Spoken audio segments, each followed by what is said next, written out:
Before we start, I want to thank you for tuning in. If you're enjoying this content and would like to stay up to date with new episodes, don't forget to subscribe on YouTube and turn the notifications button on. And if you'd like to support this content, then I would appreciate a review or comment if you're listening to this on a podcast platform. Enjoy. The best way to explain it is, on your computer there's notes, Yeah. .txt. Yes. That's Bitcoin. Very plain, one line, tuk, tuk, tuk, tuk, very simple. With Bitcoin, it is only transactions. It's very simple transaction. Talal to Umar, and what's the amount?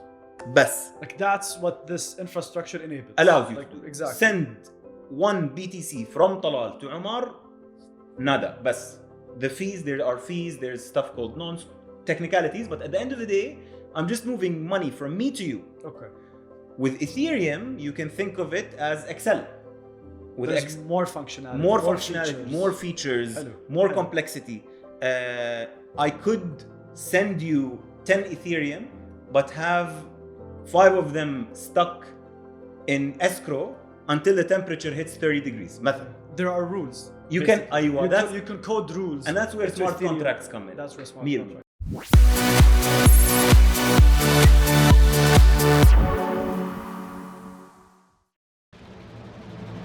Welcome to a new season of the One Day Podcast. I'm your host, Omar Al-Majali, and each week I'm here to discuss powerful concepts around business, mindset, or life, and often share the stage with some of the brightest and most interesting minds of the Middle East to help me do so. Happy to have you here. Enjoy this one.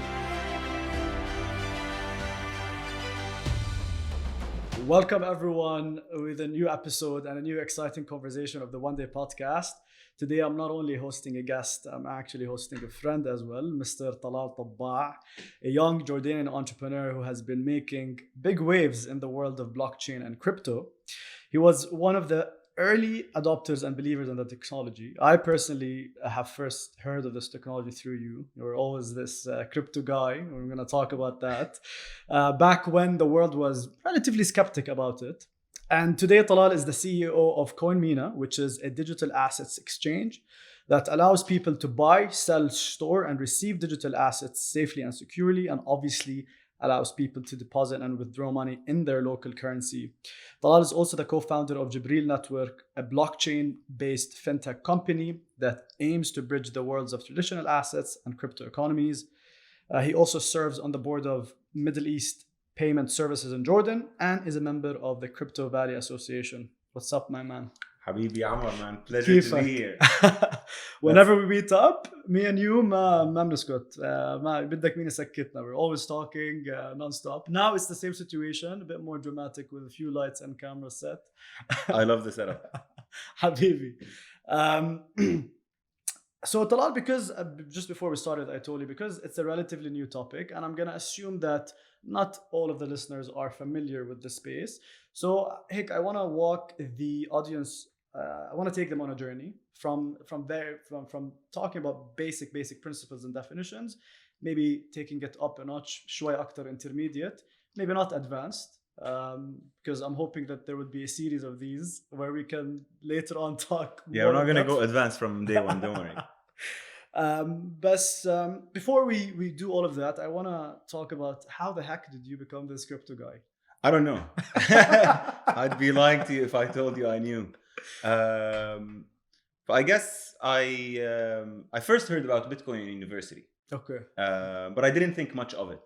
I was studying engineering in Purdue, middle of freaking nowhere in Indiana. Back in 2012? Between 2008 and 2012. Yes. So Bitcoin was initially launched in 2009. Yeah. Anyone that told you heard about it in 2009 and 10 is lying, because no one really knew about it then. Okay. I heard about it late, just before I graduated in 2012.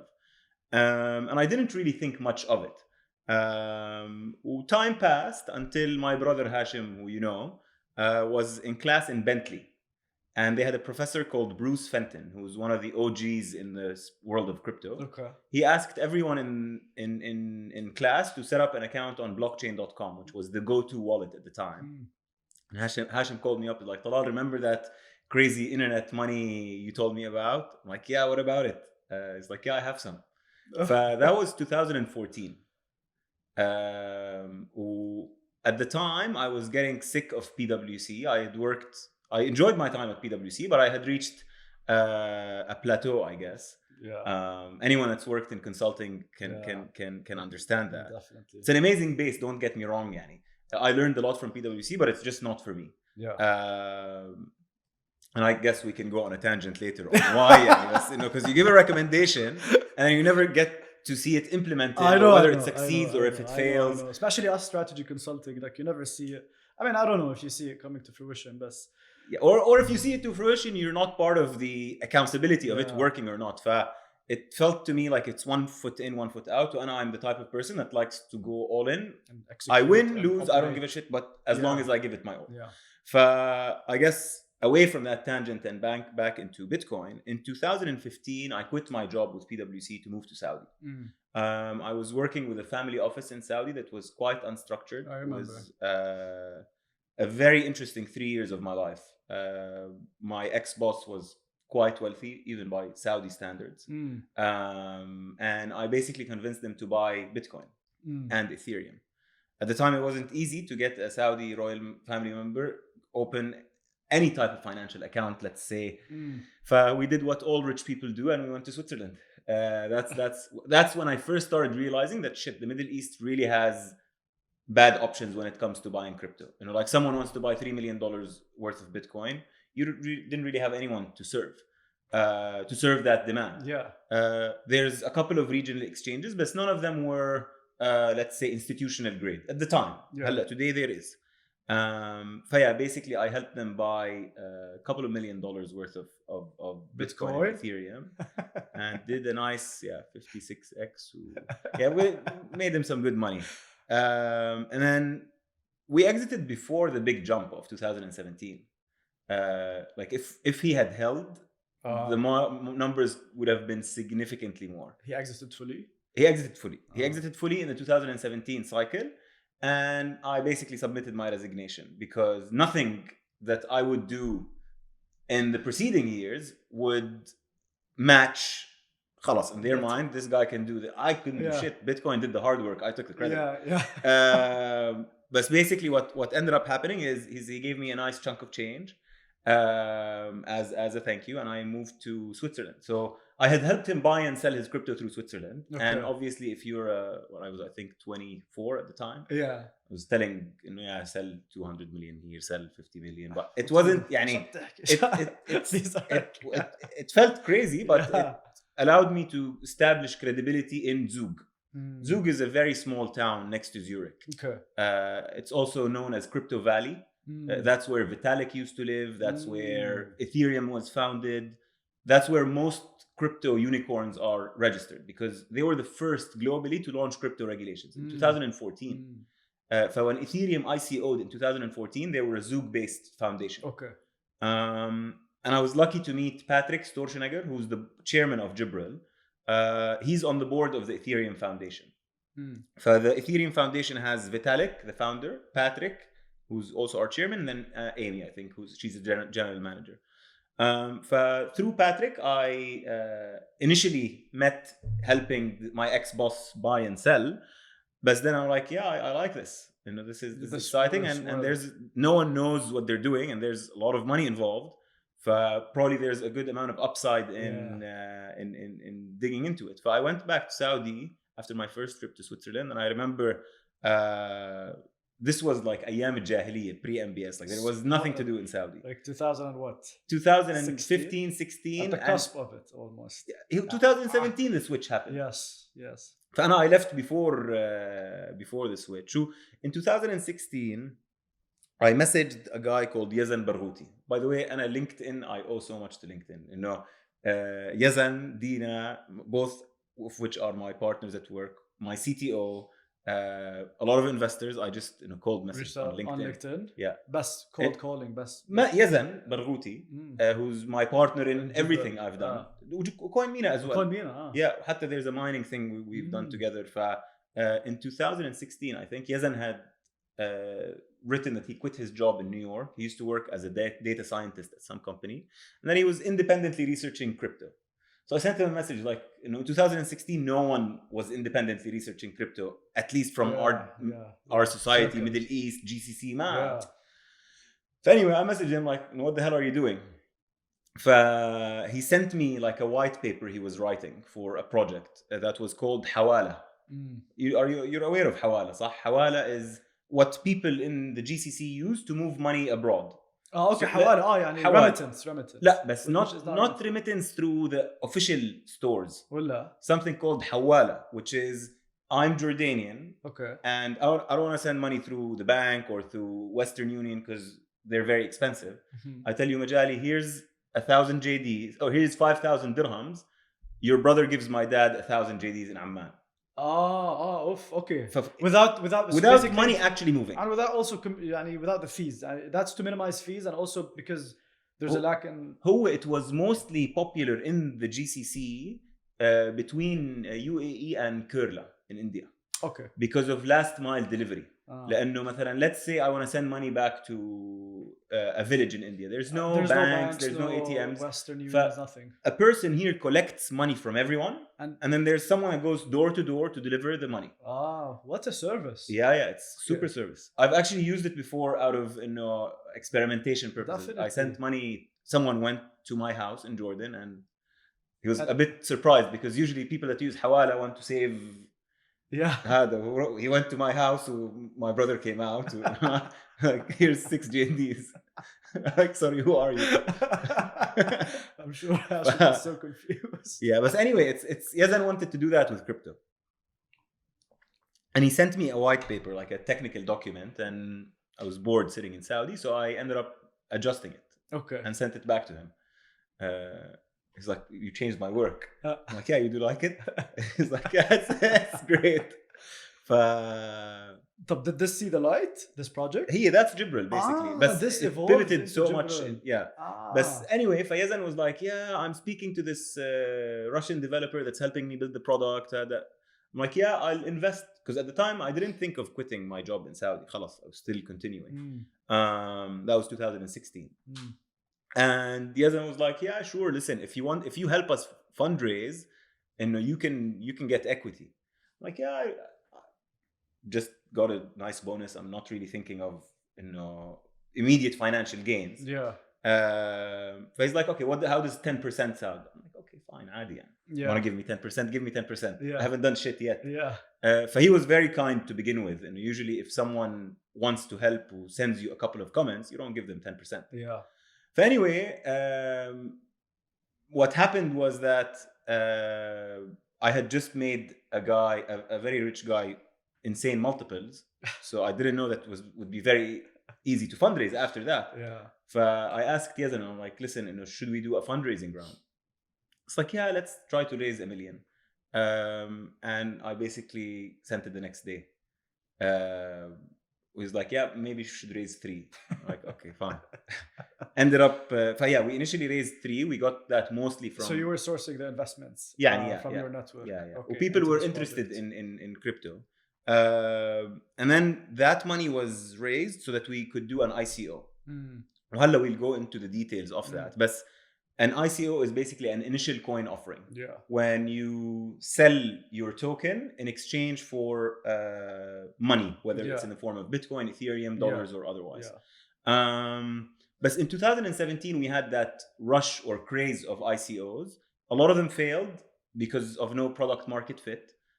Some of them pivoted, like us. Halla Jibril is now called Tranche, for example. And I can explain a bit on how that works.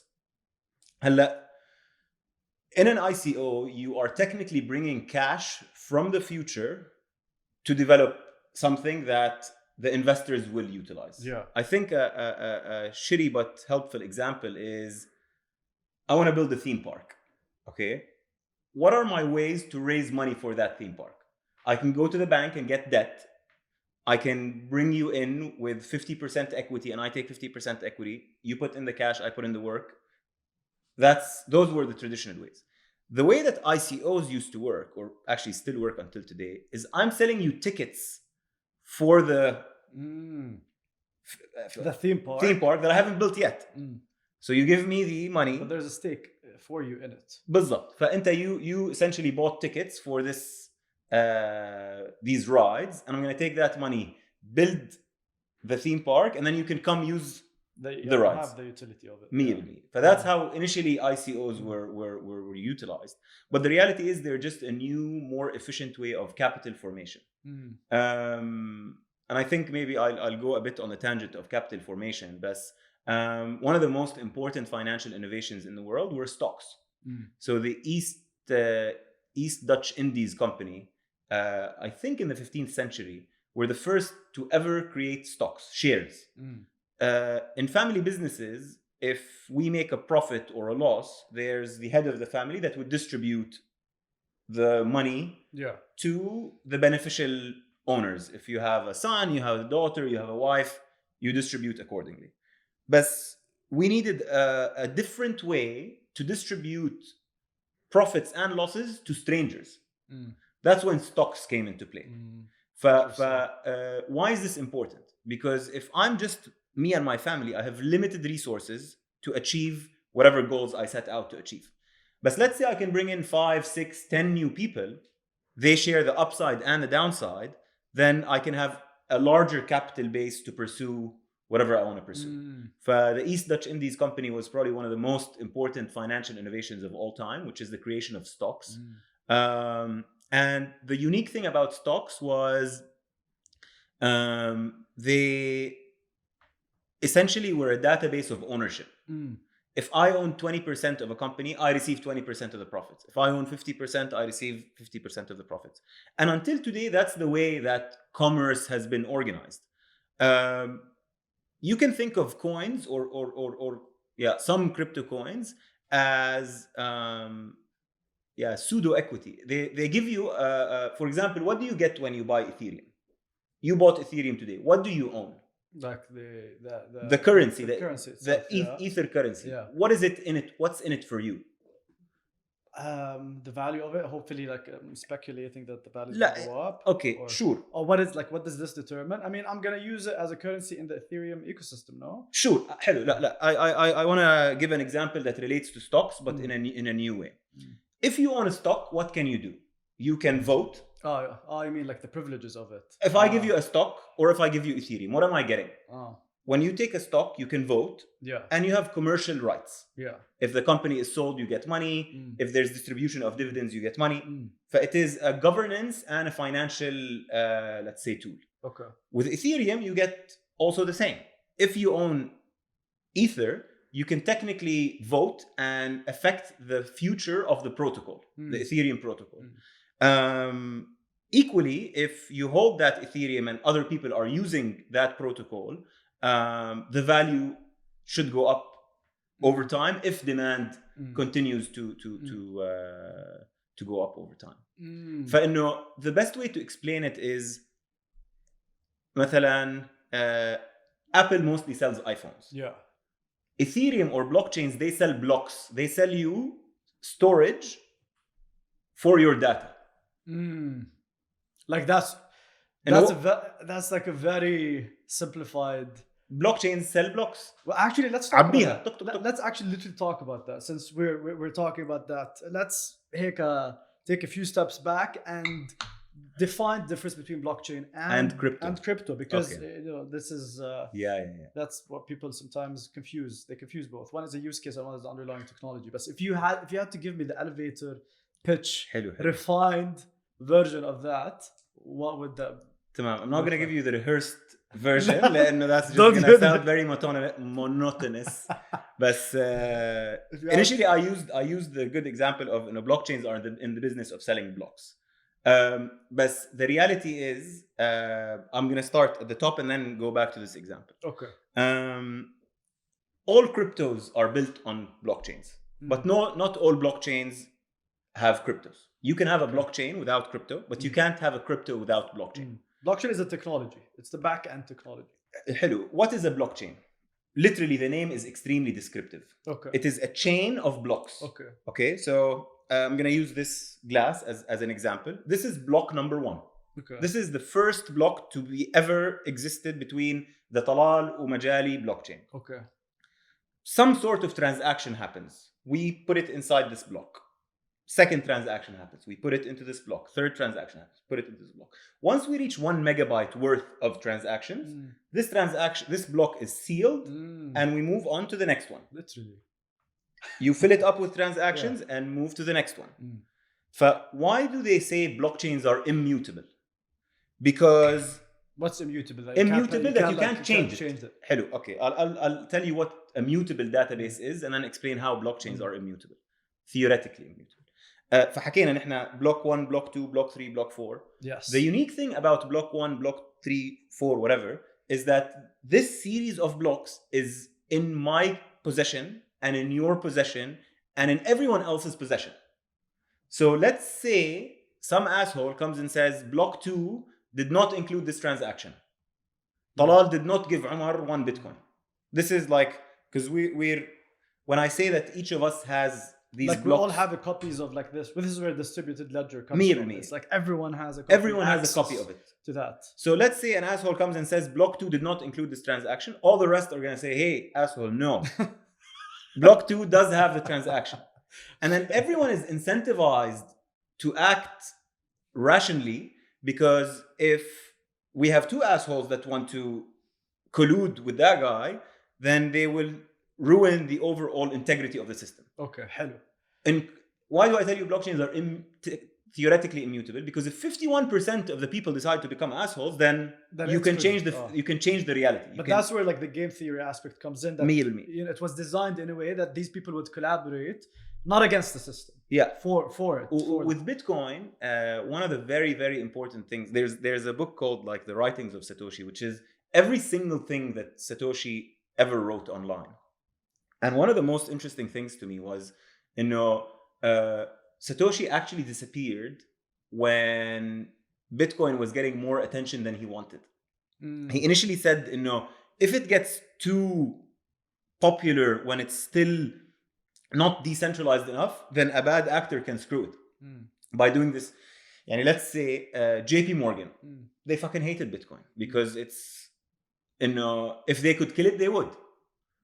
If they caught it in 2011, they would have probably killed it, because you could easily control 51% of the network. Yeah. And now it's too big. It's over $1 trillion. It would be. The nodes are all over the world, and the players are all over the world. It's impossible. You don't even know who they are. Yeah, and it's theoretically impossible. It's very, very, very cost prohibitive to try and stop Bitcoin now. It's literally the most secure database in the history of mankind. So blockchain. فهلا حكينا what blockchain is. Okay. What is crypto?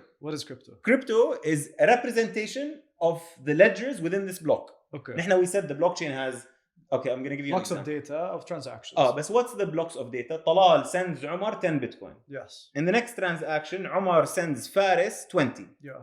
Or you can't send him 10 because I sent you 10. But let's say I sent you 10 and then you sent your brother 5. Okay. So what would the cryptos say? It would say Talal 5, Umar 5, Faris 5. So they're representation of the balances. Okay, got it. Those are transactions. Talal to Umar, Umar to Talal, Muhammad to whatever. It balances it out. It calculates them, and then they're represented in a number. The value of بالضبط. So that's the currency. That's crypto. Hello, that's crypto. Okay, fine. And there are 3 other terms that I want to talk about that I often see people use interchangeably, and I think they're quite different.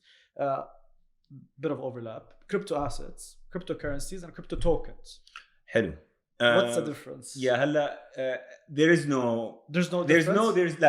is a lot of differences depending on whose definition you take. Okay. This is it's a clusterfuck, honestly. People say token, asset, ابصر شو هاد. أنا for me. What's the difference? And for me, the way that I see it is we're talking about a new technology, new asset. There's no point trying to box it in a definition that's so it is not. Okay. It's crypto. It's a crypto. And for me, it's a crypto asset, because what is a currency?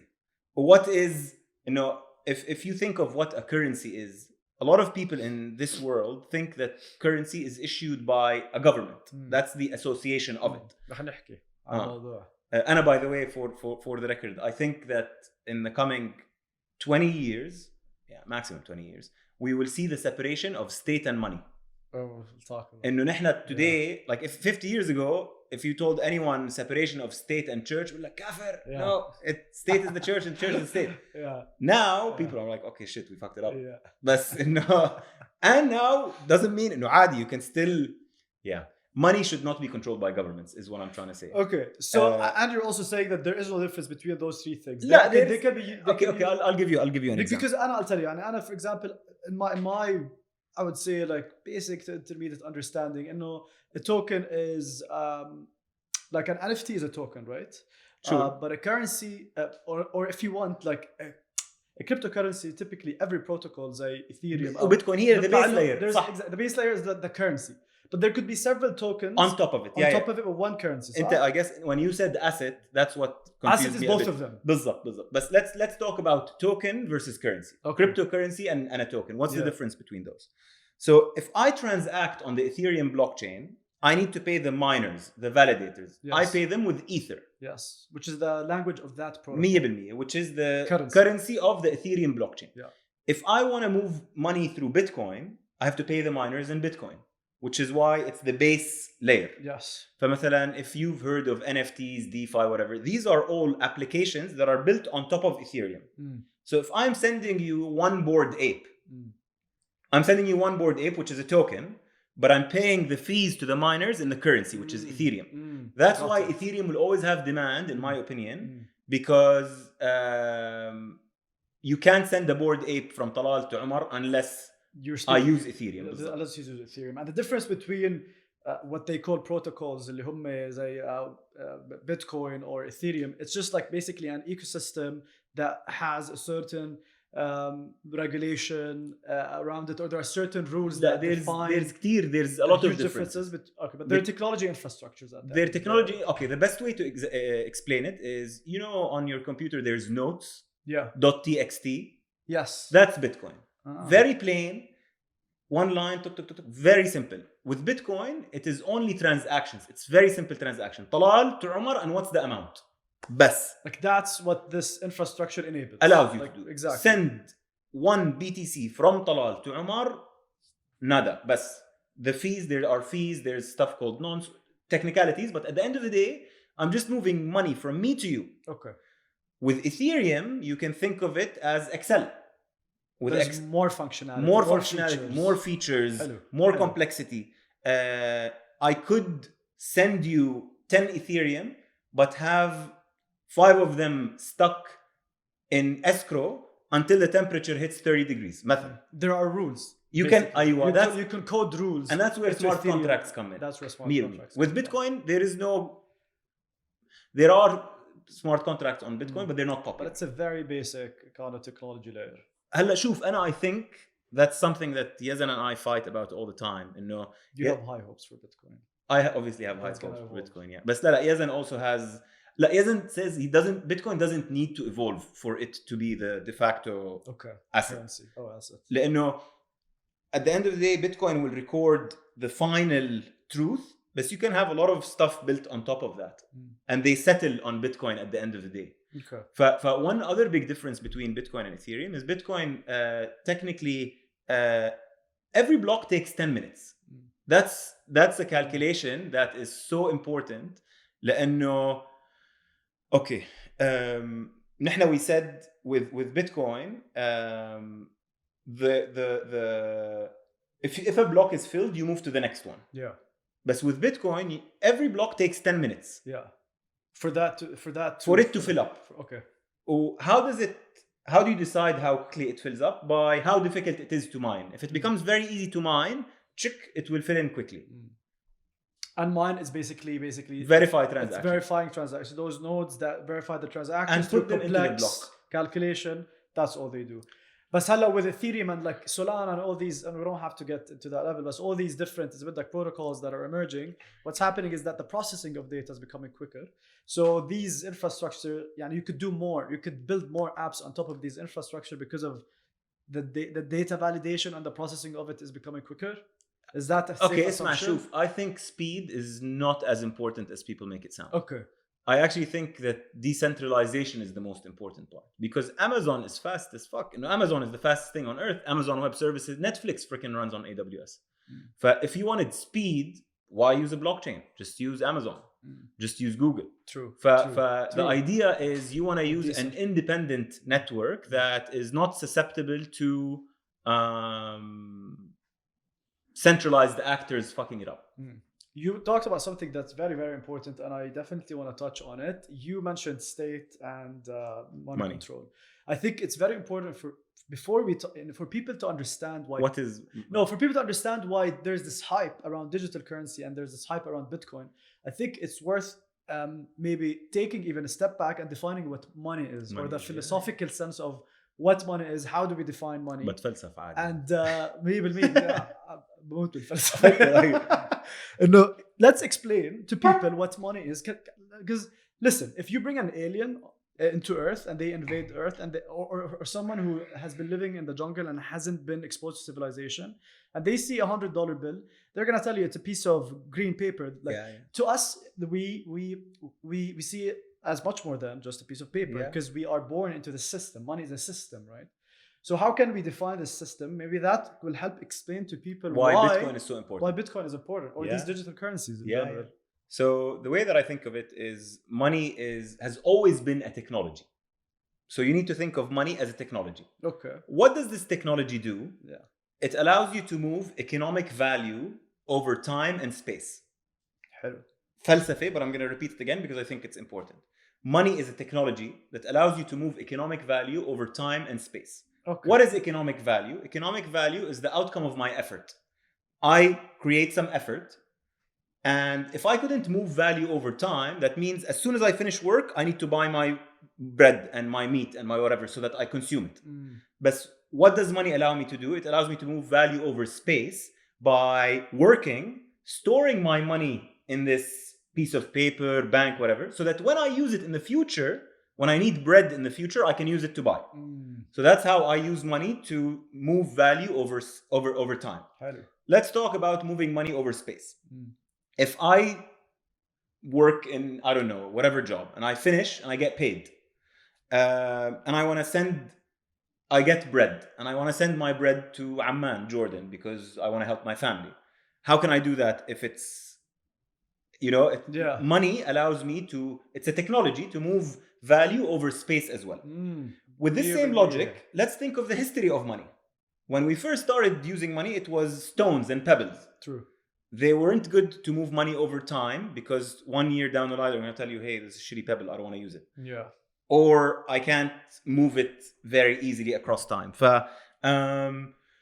Throughout history, gold has been the best form of money.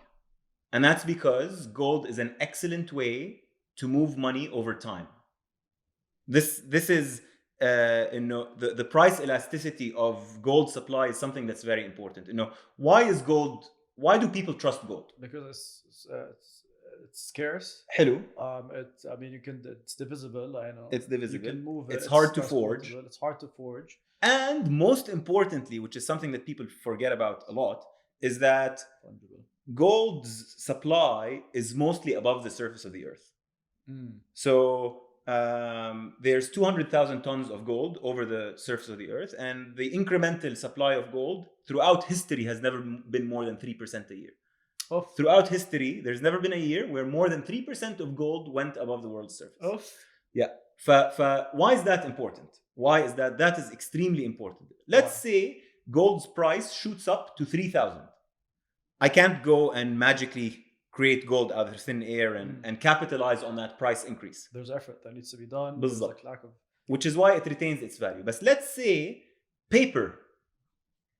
little paper, price shoots up 100x. What are we going to do? We're going to go chop up some trees and print more paper. Why? To capitalize on that increase in price. Right. So in gold, that was never possible, or it was never possible to the same extent it was with other minerals. And if you think of palladium, copper, etc., why gold, not copper? And then throughout time, people started to there's another very important thing about gold, is that it's self-sovereign.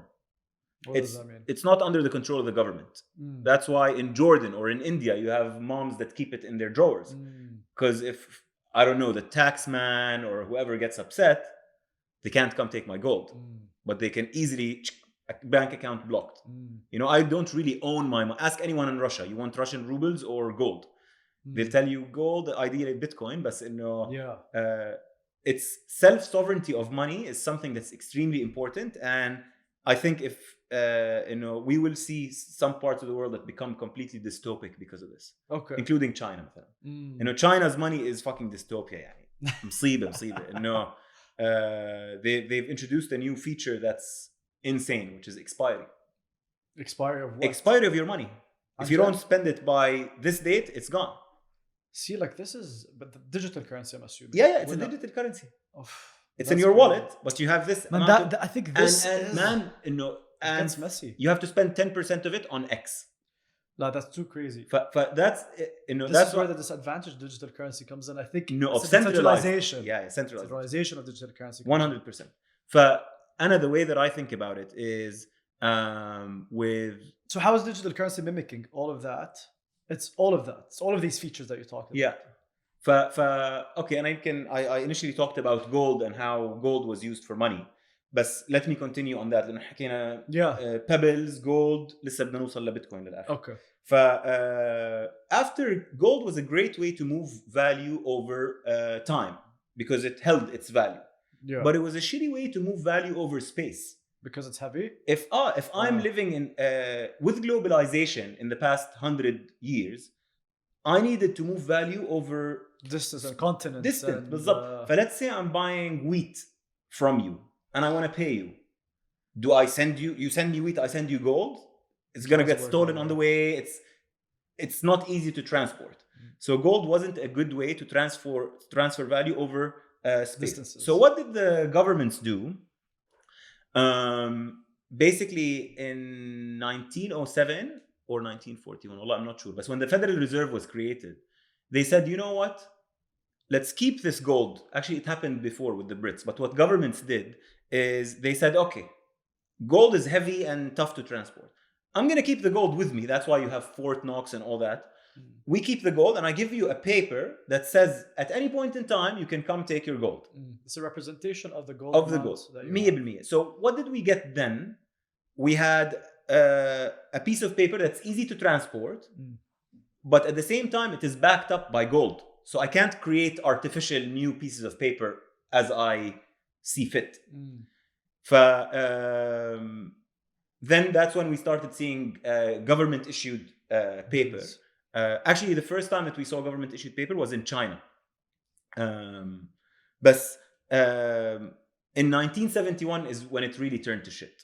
In 1971, the US government needed more money, but they didn't have enough gold. That's when they removed the gold standard. Exactly. President Nixon came out and said, we are going to temporarily remove the link between the dollar and gold. Okay. And what did they do then? They just printed money? Just started print money. Whenever they need money, if they raise taxes, people complain. If they drop subsidies, people complain. I'm like, yeah, just print more money. Which implicitly does the same thing as tax. Because if I'm spending my 9 to 5 or 9 to 9 or whatever the hell you do to make $1,000, and then Uncle Biden writes one executive order for 1 trillion, then my value has been diluted. Yeah, because that depreciates the currency. Is what we're saying, for the value of that same amount doesn't. And that's why gold was always used, because Biden can't say, oh, here's another $3 trillion worth of gold. That's a global asset. بالضبط. One of my favorite economists, his name is Friedrich Hayek. He's part of I don't know if you're familiar with Austrian economics. No. It's in my opinion the best school of thought in economics. And we'll leave that for a later episode. Yeah. But essentially, Friedrich Hayek was saying, it's impossible to peacefully get the control of money outside of government. So the only way for it to work is for it to be implicitly created using some form of technology. That was in 1971. What does that mean? Bitcoin. And the best example is Zuckerberg. Zuckerberg and his shitty project. What was it called? Libra or Diem or... Remember when Facebook said they're going to create the world currency? لا. I don't remember. لا, it was Facebook launched before they did this meta bullshit. Okay. They did something called Libra. Okay. Libra was supposed to be the money of Facebook, WhatsApp, Instagram كله. Oh, really? Yeah. They tried to probably do like what WeChat is doing. لا, it's a new currency. It's a new currency called Libra. Okay, not a platform of currency exchange, No, like a whole currency. Like there's the dollar, pound, بصر شو, and then the US senators basically took a shit on Zuckerberg. They brought him to Senate to questions. Why? Because how dare you challenge our currency? Okay. That's Facebook, right. which has, realistically speaking, it would have been one of the most popular currencies in the world because, of course, everyone uses it. Yeah. WhatsApp, خلاص, just add a new feature والسلام عليكم. Satoshi, Bitcoin's founder, doesn't have an address, is not a publicly listed company, no board of directors. So I personally think Bitcoin's strongest trait is that, many strong traits, but I think the one that's hard to replicate is that, probably impossible to replicate, is how neutral it is. Okay, in what sense is it neutral? Okay, so we don't, there is no one party that is benefiting asymmetrically compared to the rest. It is the most fair money the world has ever seen. Okay. And add to that, it's all of these different features that you talked about. It's divisible to 8. Okay, let's go through the comparison between gold. So gold is quite, you can fractionalize it, ounce or whatever. With Bitcoin, there's something called sats or satoshis. Each one Bitcoin has 100 million sats. So it goes to 8 decimals. Right. 0.00. So it is divisible. Yeah, it's highly divisible up until 8 decimals. It's very durable. It's never been hacked. The Bitcoin blockchain has never been hacked throughout its history. You can send it as easy as sending it as an email anywhere across the world. There's a scarcity aspect to it because of the supply is limited. It's not easy to calculate these, to mine Bitcoin. Yeah. Or you can't forge it. And it's self-sovereign. It checks all of these boxes. So that's why people are starting to see the value in it, because it does serve the purpose that money has served to us all this time. But it has this extra feature of being decentralized, which is I think the biggest value proposition of digital currency. But think of it again as a technology. Pebbles is very basic. Gold, they thought about it a bit more, or they innovated or whatever. بعدين central banks, paper, credit cards, checkbooks, online banking. What's next? Clearly Bitcoin. Bitcoin is just the best piece of technology. Bitcoin, not other digital currencies. Bitcoin. Okay, and I always like to separate between Bitcoin and you are a Bitcoin maximalist. No, man, I'm wearing an Ethereum t-shirt. I can't. You're a digital currency representative. La. If I have a lot of Bitcoin maxi friends, and I hate speaking to them because I think anyone that's a maxi is an idiot. Yes, anyone listening that's only a Bitcoin maxi, read what Satoshi wrote about it. Satoshi used to write about NFTs without calling them NFTs. Okay. He used to say that every website on the internet is going to be represented with a colored. They used to call them colored coins. So I remember you used to tell me that you envision Bitcoin being the currency for the digital economy, which now they're calling metaverse. Listen, back then when you used to talk to me, and you back at issues about metaverse. Do you still believe that this could be the currency for the digital economy, Bitcoin? Yeah, which could be. It is. Yeah. No. What in this world has not been flipped head over shoulders because of the internet? Nothing. Healthcare, entertainment, except for freaking money. True. Because where does the majority of the world's wealth sit? It sits with white men that are between the age of 55 and 70 that don't really care about changing anything. I think Bitcoin will be the biggest transfer of wealth of all time, because the newer generations don't want to be, I guess, part of لأنه we live in a world today that has so much debt. The financial system has so much debt. Debt is kicking the can down the road. So these new generations have two options. They either inherit the debt of their predecessors, or they say fuck it, just move to a new currency, create a new system. Yeah. Listen, I honestly صراحة the reason why I believe in blockchain and Bitcoin is because of this whole decentralization aspect of it, because not because of the scientific reasons. And I'm someone who I invest in things because philosophical reasons, the emotions behind them. And I think what Bitcoin has introduced a new paradigm shift, right, of removing the middleman. We've gotten so used to having a middleman that we think that's all reality is. But it's not true. And we saw Cyprus, they went through the financial crisis, what the Cypriot government did. Yeah. They went into everyone's bank accounts and they took 3% or at least of everyone's value. And this shows you that even the government you can't trust. Man, like that's especially the government. What do you mean only the government? Man, I know, but Cyprus, not everyone's... Lebanon, Russia, Ukraine. Not everyone's conscious of that. It's man, crazy. Try sending 20,000 JDs outside of Jordan. Wallahi, they made me feel in I tried to send way less. I swear to God, the other I wanted to pay rent. It's blocked. It's blocked and it's been blocked for months. That now I don't think I want to investigate where it is because it's been frustrating dealing with the banking system there. But it's crazy. People sometimes ask, so what can Bitcoin be used for? Reality is, in 1998, if I asked you what the internet was going to be used for, no one was going to figure out that people will be sitting on Tinder finding the use cases don't appear when the technology first comes out. Yeah, I'm gonna find the hookup on Tinder. It doesn't. And these things, they always face resistance at the beginning. Resistance, because resistance comes from fear, and fear comes from anything that we're not comfortable with. We fear it. We resist it. Lack of understanding. And then بصير في acceptance, بصير في adoption. Yeah. This is the end of part 1 of my conversation with our guest. The second half will continue next week, same time. So make sure you tune in for more exciting topics that we are yet to cover. Hope you enjoyed this episode and that you were able to pick up a thing or two that could help you on your journey of growth. If you would like to hear more conversations like these, please do subscribe on YouTube or through your preferred podcast platform. You can also follow more content and get in touch with me on Instagram at oneday.thepodcast. Till next time.